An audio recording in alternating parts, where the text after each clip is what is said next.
everybody. This is something that my fiance asked for me to do, and I figured I can do it for her, and I know she'll love it. So, my name is Shawn. She wanted me to discuss about how me and her met. I got an account to on a dating website since I was working so much at my job, and I was not able to a chance to go out and meet anybody outside of my work. So I decided to give it a shot. I went on Match and I made an account on there, paid for it, everything. A month went by, no luck. During this whole time, I was actually seeing a psychiatrist or someone or something like that. And I decided that it was time for me just to work on me and make sure I am in the best position for myself and that I would be ready.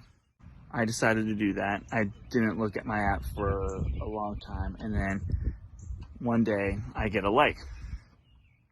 I looked at her, and she was beautiful, gorgeous, but she's young, really young, and I've never dated anybody younger than my own sister. So I thought about it, and then I just got this feeling that I should give her a chance. So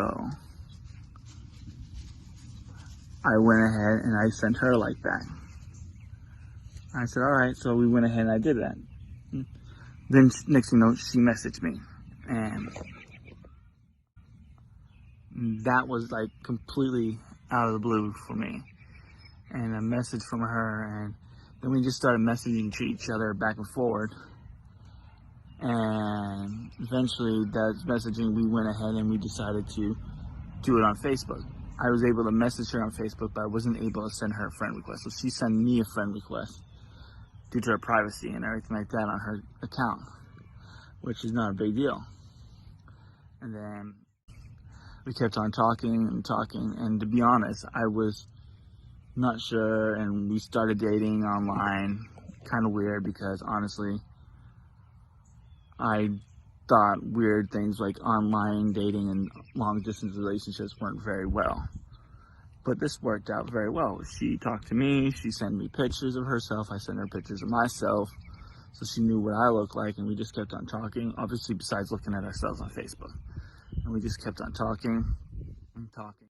And then finally, I decided that I wanted some time for myself and take a week off from work. And when I decided that, I told her that I wanted to come visit her. So I got a passport and I went all the way out there, and I went out there and I visited her. And I didn't know what to do. I didn't understand. I mean, I was terrified. This is the very first time I've ever did anything completely out of my comfort zone. Flew out to another country that I had no clue about the language.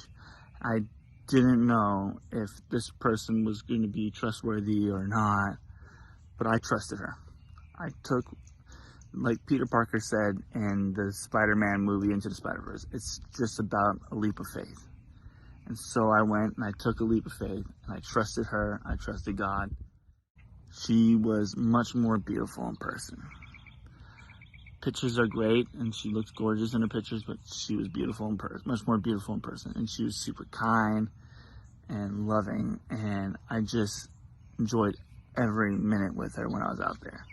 Granted, it wasn't that long for me to be out there, since it's like a 24-hour trip to fly out there, and I lose a day flying out there, and then I fly back, gain a day, but it takes 24 hours to fly back.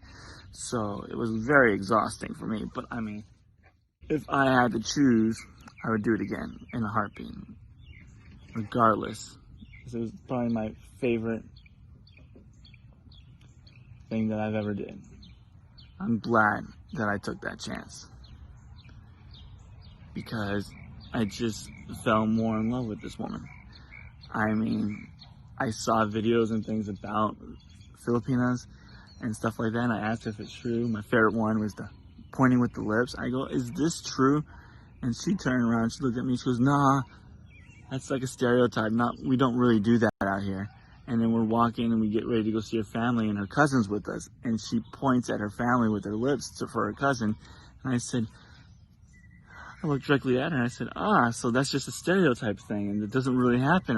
Then why did you just do it? And it's just funny. I thought it was cute. But anyways, long story short, I came back to the States and I kept on talking to her. We kept in touch.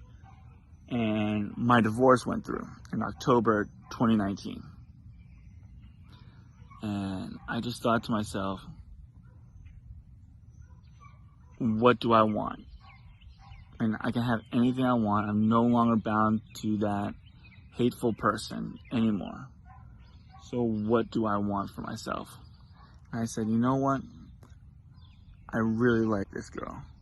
Not just really like her, I love her. And so after consulting with myself for a long period of time, I turn around and I send a message to her parents. And her parents said yes. And I was happy. I was glad that they said yes and everything like that. And so I went out, got a ring, made a plan to go out there. Wasn't sure if I should do it around the time of our 1-year anniversary or something else. So I went ahead and I said, you know what, I'll go out there and I'll give her her very first time celebrating Valentine's Day with a boyfriend. So I went out there. I went out, got a ring, made a plan to go out there. Wasn't sure if I should do it around the time of our 1-year anniversary or something else. So I went ahead and I said, you know what, I'll go out there and I'll give her her very first time celebrating Valentine's Day with a boyfriend. So I went out there to celebrate Valentine's Day, and I proposed to her the day before Valentine's Day. I didn't want to do it on Valentine's Day because I feel like that's a little cheesy. So I did it the day before. And we had fun, we enjoyed ourselves, we went to the spa, hot springs, natural hot springs. Sulfuric natural hot springs, I believe it is. Well, anyways, it was really nice, really relaxing. We got pictures and everything, but now I sent in the paperwork for her K9, I think it is, or K1, that's what, K1 visa. As long as I got her and be able to spend time with her, I feel like that's great. So, yeah, right now we're just, like I said, we're just waiting on it right now. It's been 3.5 months since it got accepted in there. I was having problems with getting the paperwork taken care of. Well, I'm using the company to help us, and we got it all done. But we had to wait till we got engaged and put it on Facebook so everybody could see. And then when I came back here, something happened and it took a little bit longer to get it done. And now that it's done, it was done officially as of March 9th. So it'd be done, and according to the internet on everything else, like 3 to 5 months it'll be done. But if you look at this website for the state that it's in, it's 5 to 7 months. So it could be anywhere between now and October for her paperwork to pass. Hopefully, I would really hope that it gets done sooner than later. I'm praying for it every day, but we don't know. We're gonna have to wait. And on top of this whole coronavirus stuff that's happening around here and everything like that, people stand around and say, you know what? This is the worst year of all time, blah, blah, blah. Honestly, I'm having a good time. I'm happy. I'm excited. The only thing I don't like is this waiting. And as soon as that paperwork gets done, then she can be able to do whatever she's got to do. I think, I'm not 100% sure. I got to look it up online to see if the embassy and everything is open out there for her to make interviews and anyways for it. But like I said, I got to wait for all that to be done. So hopefully, I was really hoping to do this around the time of her birthday in October, but I'm not sure if it will. But if not, that's fine. But I would like to do it sometime before this year's over. But if it doesn't happen before this year's over, that's okay. As long as it happens at some point.